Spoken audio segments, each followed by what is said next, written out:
Have you ever paused and pondered why certain individuals just have that magnetic pull? Why some people are so effortlessly persuasive and likeable? This isn't just a fleeting thought for many of us. In fact, this intrigue has shaped the foundation of one of the most globally recognized and transformative books of our time, Dale Carnegie's masterpiece, How to Win Friends and Influence People. Dale Carnegie didn't just give us a guide. He provided a structured approach to mastering the art of human relations. His book elegantly flows through 4 distinct parts, each packed with invaluable lessons. Guess what? By the end of this video, you won't even need to read this book because we're going to tell you all the magic inside. Ready to dive in? Part 1. Fundamental Techniques in Handling People. Principle 1. Don't criticize, condemn, or complain. Dale Carnegie, in his groundbreaking work, emphasized that these actions rarely, if ever, yield the results we hope for. Instead, they often build walls of resentment, making true understanding and progress even harder to attain. Imagine you're learning to ride a bicycle. Each time you fall, someone points out your mistakes, criticizes your technique, or complains about your slow progress. How would you feel? Discouraged, perhaps even inclined to give up, right? Now contrast this with a situation where the same observer offers encouragement, guidance, or simply remains patient. The difference is stark and palpable. In the first scenario, you're weighed down by negativity, making the learning process arduous. In the latter, you're uplifted, inspired to try again with enthusiasm. Criticism and its kin are not just about the words spoken or the intent behind them. They're about the repercussions they create. When we criticize, we invoke defense mechanisms. The person on the receiving end often feels attacked, and as a natural response, their walls go up. They become less receptive to feedback and more focused on defending their actions or feelings. This leads to a cycle of negativity, where communication breaks down, trust erodes, and the possibility of a positive outcome dwindles. But it's crucial to remember that avoiding criticism doesn't mean turning a blind eye to mistakes or not addressing issues. It's about approach. Constructive feedback, given with empathy and a genuine desire to help, can be beneficial. However, the key lies in ensuring that the feedback is framed positively, focusing on improvement and growth rather than merely pointing out flaws. Principle 2. Give honest and sincere appreciation. When someone tells us we did a good job or that our new haircut looks awesome, it's like getting a mini prize for just being us. But here's the catch. It has to be real. Imagine if someone said they liked your shoes, but then giggled behind your back. It wouldn't feel nice, right? That's because fake compliments are like getting a wrapped box with nothing inside. Looks good on the outside, but feels empty. Genuine compliments, the real deal, are like a boost of happy energy. They make our day better, and they can make us want to do even better. Now about being sincere. When we are sincere with our compliments, it means we really mean it. It's not just words, it's truth. And truth feels good. It makes trust grow between friends, family, and even strangers. So when Dale Carnegie tells us to give honest and sincere appreciation, he's actually giving us a recipe. A recipe to make strong, trusting, and happy bonds with the people around us. It's easy, it's simple, and everyone has the ingredients. All you need to do is be real and say it like you mean it. Principle 3. Arouse in the other person an eager want. Picture this. You're trying to get your friend to join you for a movie. Instead of saying, "I want to watch this," what if you said, "You know that actor you love? He's starring in this. It'll be a blast together." See the difference? The first is about what you want, and the second is about what your friend might want. Dale Carnegie believed that if you want to connect with people, it helps to think about things from their point of view. It's a bit like when you give a gift. Instead of giving what you like, you think about what the other person would love. When we do this in our talks and actions, it's like giving a gift of understanding. People feel seen and valued. And guess what? They're more likely to hop on board with whatever you're suggesting. By understanding what someone else wants, what makes them excited or curious, you're not just communicating. You're reaching out. You're saying, "Hey, I get you. Let's find common ground." In essence, this principle is a beautiful reminder of the power of empathy and connection. It's not about manipulating or tricking. It's about understanding and aligning. It's about realizing that, at the end of the day, We all have dreams and desires, and if we can help each other achieve them, the journey becomes all the more joyful. Part 2. 6 ways to make people like you. Principle 1. Become genuinely interested in other people. Remember the joy when someone remembers your birthday without a Facebook reminder? Or when someone asks how your day was and really listens? That's the magic of genuine interest. Dale Carnegie tapped into a simple yet profound truth. Every one of us, no matter our age or background, wants to be seen, to be heard, to matter. Deep down, there's a little voice inside each of us that yearns for attention, not in a flashy, look-at-me way, but in a heartfelt, I matter to someone way. It's a basic human desire, as real as hunger or thirst. Just as plants lean towards the sunlight, we lean towards those who shine a light of interest our way. So how can we show we're genuinely interested in someone? It starts with truly listening. Not the kind of listening where you're planning your next words, but the kind where the world fades a bit, and it's just their words and your ears. It's in the little things. Remembering names, noticing a new haircut, or asking about that book they mentioned last time. But here's the key. It needs to be genuine. People can tell when you're just pretending. Authentic interest is like giving a gift straight from the heart. It doesn't need wrapping or a bow, because the gift is the time and attention you're offering. Principle 2. Smile. Imagine walking on a gloomy day and suddenly, out of the blue, a rainbow appears. That instant burst of color, light, and joy is what a smile brings to the world. Dale Carnegie, in his wisdom, recognized the pure, simple power of a smile and how it can transform our day and the day of others around us. Starting with ourselves, every time we smile, there's a little party happening inside our bodies. Our brain releases these happy little chemicals called endorphins. Think of them as nature's own candy, sweet, delightful, and they make everything seem brighter. These endorphins are like our body's natural stress busters. They help us feel more relaxed, lower our blood pressure, and even ease pain. It's like our body's way of saying, hey, things are pretty good right now. But the magic doesn't stop with us. Smiles are, let's say, kind of contagious. Ever notice how hard it is to keep a straight face when someone is grinning at you? That's because, deep down, smiles speak a universal language. They say, you're welcome here, you're liked, you're appreciated. When someone gifts us a genuine smile, without even realizing it, we often gift one back. It's like passing a happy note in a never-ending game of catch. Principle 3. Remember that a person's name is, to that person, the sweetest and most important sound in any language. Picture yourself in a bustling room, the noise of conversations filling the air, and suddenly, amidst the cacophony, you hear someone call out your name. Instantly, your ears perk up, right? That's the magnetic allure of one's own name. Dale Carnegie recognized this universal truth. Our names are not just labels. They're a core part of our identity, our story, our essence.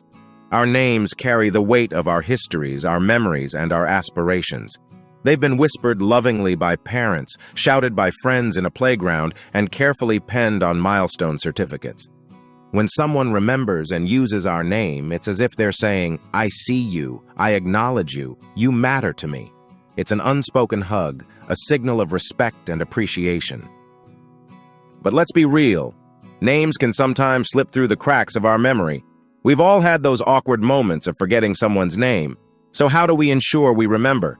Here are some handy tips. 1. Listen actively. When you're introduced, focus on the name. Push aside distractions and really hone in. 2. Repeat it. Use their name in the conversation soon after you hear it. Nice to meet you, Emily. 3. Associate. Connect their name to a feature or something memorable. For example, Brian with the bright blue eyes. By making an effort to remember names, you're investing in relationships. It's a subtle yet powerful gesture that says, you are important. Principle 4. Be a good listener. Encourage others to talk about themselves. Every one of us is brimming with tales, dreams, fears, and hopes. When someone listens to us, truly listens, it's like they're making space for our stories, offering us a stage to be the star. This silent act of attention says, your narrative matters. In a world filled with noise, Being heard is a rare and cherished feeling. Now, there's a big difference between hearing and listening. Hearing is passive, like a radio playing in the background. But listening? That's an active dance of the mind and heart. It's not just about catching words. It's about tuning into the emotions, the pauses, the unspoken lines. When we prioritize listening over speaking, we not only learn more about others, but we also nurture a deeper bond, built on respect and understanding. So how can you be a master listener? Here are some active listening techniques to help. 1. Eye contact. Look at the speaker. This simple act reassures them that you're present and invested. 2. Nod and react. A nod, a smile, or a concerned frown can convey that you're tuned in. 3. Avoid interruptions. Let them complete their thoughts before you jump in. 4. Reflect and clarify. Every once in a while, mirror back what you've heard or ask clarifying questions. So what you're saying is? 5. Empathize. Step into their shoes. That must have been tough for you. Principle 5. Talk in terms of the other person's interests. At its core, this principle is about recognition and respect. It's about acknowledging that everyone carries a universe of passions, ideas, and dreams within them. By steering the conversation towards their interests, you're essentially sending a heartfelt message. I value what you value. Tell me more about what lights your fire. But why does this work so beautifully? Simple. People glow differently when they talk about things they love. Their eyes light up, their energy shifts, and they become animated storytellers. Engaging with them on these topics is like getting VIP access to their most vibrant self. Here are a few examples. The travel enthusiast. I heard you recently traveled to Greece. How was the experience? Any memorable moments in Athens? The avid reader. I've been hunting for a new book. What's the last one you read and loved? The gardening pro. Your garden always looks impeccable. How do you manage to keep those roses so vibrant? The beauty lies in the details. It's not just about picking any topic, but choosing subjects that resonate with the other person's heartstrings. Principle 6. Make the other person feel important and do it sincerely. Have you ever received a genuine compliment or acknowledgement that made your day, maybe even your week? There's a heartwarming sensation, a lightness in the chest, that comes when someone sees us, truly sees us, and recognizes our value. At the heart of this principle is a basic human craving, the desire for validation. From the playground to the boardroom, every one of us wants to be seen, acknowledged, and valued. We wear countless hats: parent, partner, professional, friend. And in each role, there's a silent wish to be recognized for our efforts, our passions, and our worth. But here's the catch. It has to be genuine. Because just as the heart leaps with joy at sincere praise, it can also detect hollow words from a mile away. When appreciation is not genuine, it feels like a counterfeit note. It might look the part, but it lacks real value. So how can we make others feel truly valued? 1. Listen deeply. Before you can make someone feel important, you need to understand them. This means diving deep into their stories, their dreams, their fears. 2. Compliment. Thoughtfully. Instead of general platitudes, be specific. The way you handled that meeting was masterful rather than just, good job. 3. Acknowledge often. Sometimes it's the small, everyday achievements that need the most recognition. 4. Show gratitude. A heartfelt thank you can go a long way. It's a simple affirmation that their efforts haven't gone unnoticed. Part 3. How to win people to your way of thinking. Principle 1. The only way to get the best of an argument is to avoid it. Dale Carnegie recognized a fundamental truth. While debates might ignite our passions, they seldom bring us closer to understanding or agreement. The thing about arguments is that they're not just about logic or facts. They're entangled with emotions, pride, and identity. When we argue, it's not just our point we're defending, but often our ego. And herein lies the futility of most confrontations. They don't lead to change or understanding, but deepen divides. Instead of opening doors, they often slam them shut. But how do we steer clear of these stormy waters, especially when we feel strongly about something? Here are some strategies. Stay calm. Emotions can cloud judgment. Deep breaths and composed demeanor can help keep the conversation constructive. Seek understanding. Instead of aiming to win, try to understand the other person's viewpoint. This shift in perspective can transform the nature of the discussion. Find common ground. Highlight shared values or concerns as a starting point for conversation. Agree to disagree. Sometimes it's okay to acknowledge differences without trying to change the other person's mind.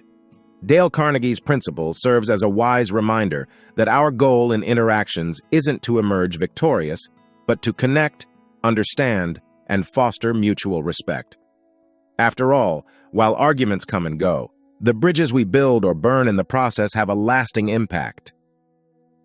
Principle 2. Show respect for the other person's opinions. Never say you're wrong. There's an innate human desire to be right, to be acknowledged. Yet how often have you changed your mind because someone bluntly told you, "You're wrong"? Probably rarely, if ever. Dale Carnegie understood this intricate dance of human psychology and emphasized the importance of respecting others' opinions, even in disagreement. When someone hears "you're wrong," it's not just a disagreement with their statement. It feels like an assault on their intelligence and identity. This instantly triggers defensiveness. Instead of being open to a different perspective, the brain goes into a fight-or-flight mode. Walls go up, and any chance of a fruitful discussion crumbles. It's not about the facts anymore, it's about protecting one's self-worth. So if flat-out disagreement is a dead end, how can we navigate differing opinions gracefully? Here are some diplomatic strategies. Seek clarification. Instead of dismissing their viewpoint, ask questions. Can you help me understand why you feel that way? Use I statements. Share your perspective without making it an absolute truth. I see where you're coming from, but I've always thought. Acknowledge valid points. Even if you disagree overall, find elements of their argument that you can genuinely affirm. Provide evidence, not accusations. Share facts and experiences to support your perspective without making it feel like an attack. Agree to revisit. If the conversation becomes heated, suggest taking a break and revisiting the topic later with fresh minds. Principle 3. If you're wrong, admit it quickly and emphatically. Owning up to our blunders is a daunting act, isn't it? After all, nobody relishes the sting of being wrong. Yet there's a liberating power in acceptance. When we embrace our missteps, we strip them of their control over us. No longer do we waste energy in futile defenses or mental gymnastics. Instead, we open the door to learning, growth, and genuine connection. So what makes taking responsibility so transformative? Here are some compelling benefits. Trust building. By admitting errors, we cultivate a reputation for integrity. Over time, this fosters trust among peers, friends, and family. Personal growth. Every mistake carries a lesson. Recognizing and learning from our errors paves the way for personal and professional development. Reduction of stress. Denial and deception are mentally exhausting. Being candid about our faults can lead to reduced anxiety and clearer conscience. Improved relationships. Genuine apologies can mend bridges and deepen connections, proving that relationships can often grow stronger in the aftermath of mistakes. Remember, perfection isn't attainable, but progress is. By swiftly and wholeheartedly admitting our mistakes, we invite not only the respect of others, but also a deeper respect for ourselves. Principle 4. Begin in a friendly way. Think about the last time you entered a room full of people. Who caught your eye? Was it the person with the scowl and crossed arms, or was it the individual wearing an inviting smile and radiating warmth? Now apply that same intuition to conversations and debates. Dale Carnegie's invaluable advice is simple yet groundbreaking. Kick things off on a friendly note. So why does starting friendly work so well? It all comes down to basic human psychology. When greeted with kindness, people are naturally inclined to let down their defenses. The walls that guard opinions and beliefs come tumbling down, replaced by bridges of understanding and empathy. This principle is a timeless reminder that how you say something can be just as crucial as what you're saying. The way we initiate a conversation has the potential to set the entire trajectory, so why not start on a high note? Principle 5. Get the other person saying yes, yes immediately. This principle, highlighted by Dale Carnegie, is not about manipulation, but about establishing a rhythm of agreement that can lead to more fruitful discussions. When a person finds themselves agreeing with you from the get-go, a couple of things happen. First, their defenses lower.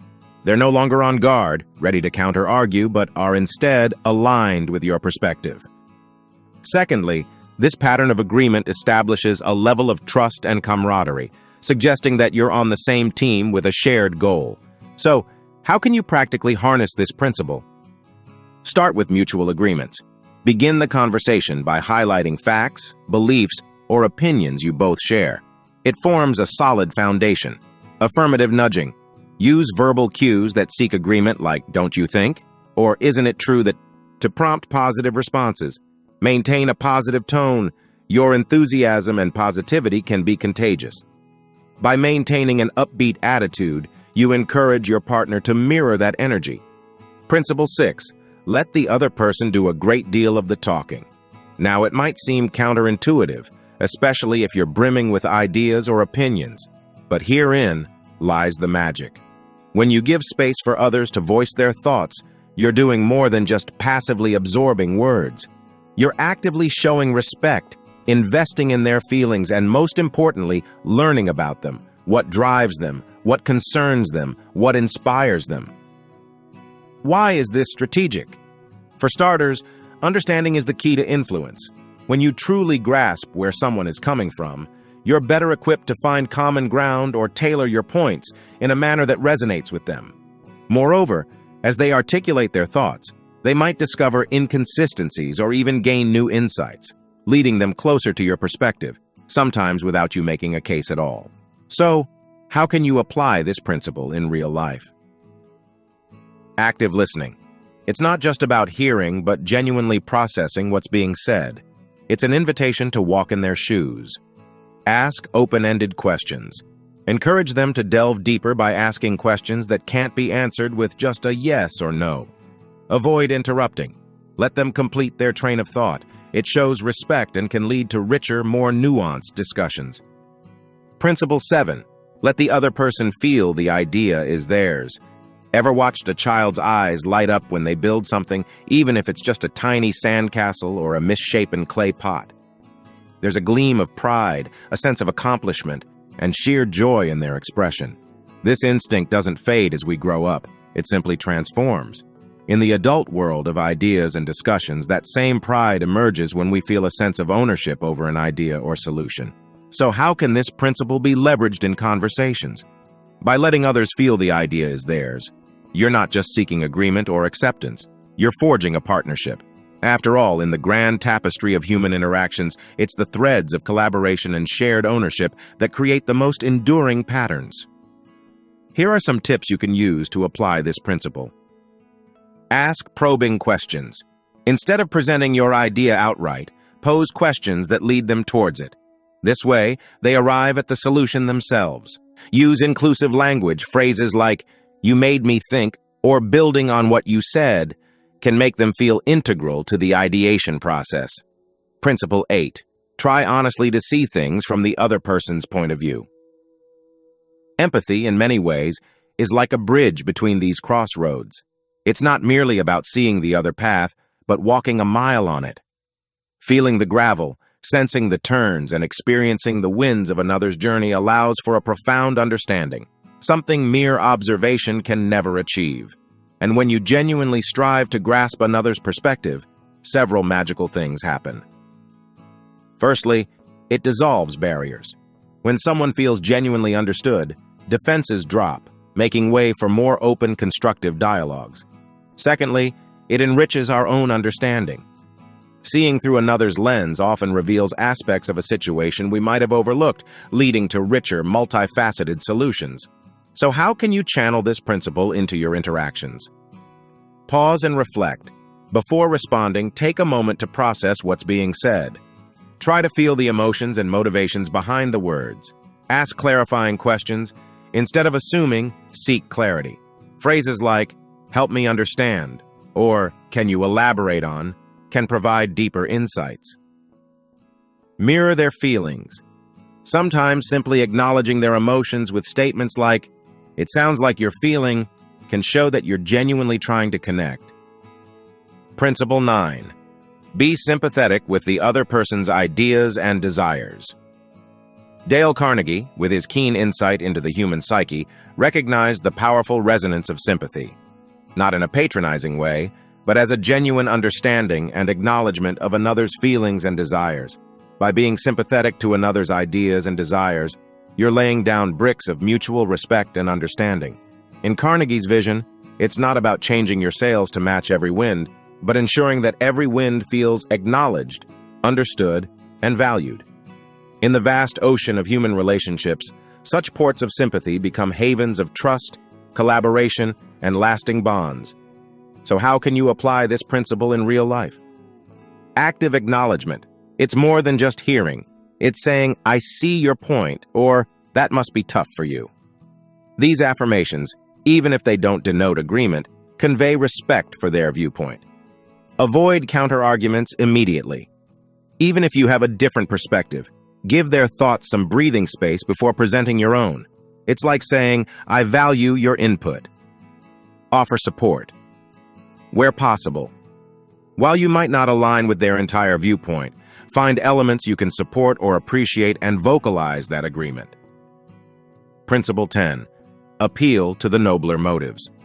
This principle is rooted in an age-old understanding of humanity. It's the belief that beneath layers of pragmatism and self-interest lies a heart that beats for honor, justice, and nobility. By appealing to these nobler motives, you're not just seeking agreement, but invoking a shared journey towards a higher purpose. It's a call to arms, not for battle, but for building bridges of understanding, collaboration, and a shared vision of a better world. So how can you harmoniously integrate this principle into your dialogues? Identify shared values. Begin by recognizing the mutual ideals or principles both you and your conversational partner hold dear. It could be integrity, the well-being of a community, or even the pursuit of excellence. Elevate the conversation. Instead of focusing on mundane details or immediate gains, discuss the larger impact. Questions like, "What legacy do we want to leave?" or "How can we make a difference?" can shift the perspective. Recognize their nobility. Acknowledge the times they've demonstrated these higher values in the past. A simple, "I've always admired your commitment to fairness," can set the right tone. Principle 11. Dramatize your ideas. We humans are narrative creatures. We thrive on stories, relate to characters, and are moved by their journeys. By weaving a touch of drama into our ideas, we're appealing to this intrinsic human nature. And often, in the grand play of life, it's the heart that calls the shots. So the next time you have an idea to share, remember, don't just tell it, dramatize it. Set the stage, ignite the emotions, and watch your idea take the spotlight, leaving an indelible mark on the audience's mind and soul. How can you masterfully dramatize your ideas? Use vivid imagery. Instead of just stating a fact, paint a picture. For example, don't just say, "We need to conserve water." Say, "Imagine a world where our children walk miles, not for a school, but for a drop of water." Incorporate personal stories. Share genuine experiences or anecdotes that resonate with your idea. A personal touch can make abstract concepts feel real and relatable. Principle 12. Throw down a challenge. What makes challenges so captivating? At our core, we humans have an innate desire to push boundaries, to grow, and to make a mark. When confronted with a challenge, it's like awakening a sleeping giant within us. It beckons us to rise, to harness our potential, and to conquer. And when the challenge aligns with our skills, passions, and dreams, it becomes not just a task, but a calling. So how can you effectively harness the power of challenge? Tailor the challenge. Ensure it speaks to the strengths and aspirations of the person or team you're addressing. It should be neither too easy nor impossibly hard, but should require stretch and effort. Frame it as an opportunity. Position the challenge as a chance for growth, learning, and recognition. A simple, "I believe you have what it takes to achieve this," can be incredibly motivating. Celebrate achievements. Recognize and applaud when milestones are reached or when the challenge is overcome. This reinforces positive behavior and sets the stage for future endeavors. Part 4. Be a leader. How to change people without giving offense or arousing resentment. Principle 1. Begin with praise and honest appreciation. In the symphony of human interaction, praise and appreciation are the melodious tunes that capture the heart. Everyone, from a small child to a seasoned professional, thrives on validation. This isn't mere vanity, it's deeply rooted in our psychology. The human brain is, in many ways, an incredible feedback machine.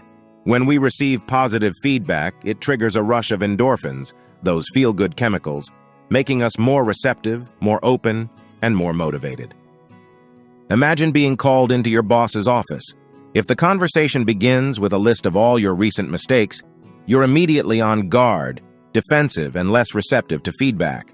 But if it starts with genuine appreciation for the work you've done, and then smoothly transitions into areas of improvement, you're more likely to listen, understand, and act upon the feedback. As Maya Angelou once said, "People will forget what you said, people will forget what you did, but people will never forget how you made them feel." And a touch of honest appreciation can make all the difference. Principle 2. Call attention to people's mistakes indirectly. Imagine holding a delicate bird in your hand. Grip too tightly, and you might harm it. Hold it too loosely, and it might fly away. Addressing someone's mistake requires that same gentle balance. You're not avoiding the issue, you're just handling it with care, ensuring the message is received without causing unnecessary harm. Direct confrontation, especially if it feels aggressive or judgmental, often triggers a defensive response. People become guarded, less open to the feedback, and the primary message gets lost in the emotional noise. Consider this. Instead of saying, "You missed the deadline again," try, "I noticed the project took a bit longer than expected. Is there something you were unsure about, or a way I can support you better next time?" The latter approach acknowledges the mistake but does so without blame, opening the door to constructive dialogue and collaboration. Principle 3. Talk about your own mistakes before criticizing the other person. Discussing our own mistakes is a profound act of humility and vulnerability, one that has the power to humanize us in the eyes of others.